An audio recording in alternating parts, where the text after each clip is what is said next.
ஊட்டுகிறது. கார்த்திகை தீபத்தன்று மாலை வேளைகளில் ஜனங்கள் தங்கள் வீடுகளுக்கு முன் மண் அகல் விளக்குகளை வரிசை வரிசையாக ஏற்றி வைத்து இறைவனை வணங்குகின்றனர். பல்வேறு வான வேடிக்கைகளையும் அவர்கள் வெடித்து மகிழ்கின்றனர். ஆணவம், சுயநலம், மயக்கம் என்ற 3 மாசுகளையும் இல்லாததாக ஆக்குங்கள்.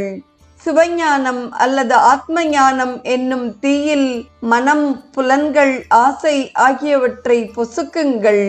முழு ஞானத்தை பெற்று மனம், புத்தி, சூரியன், சந்திரன், நட்சத்திரங்கள், மின்னல், தீ அனைத்தையும் ஒளிர்விக்கும் அந்த பரஞ்சோதியை தியானம் செய்து தரிசனம் செய்யுங்கள்.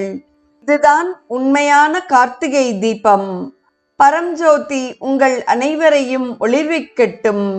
சிவபெருமான் உங்களுக்கு மேலும் பிரகாசத்தை அருள்வாராக.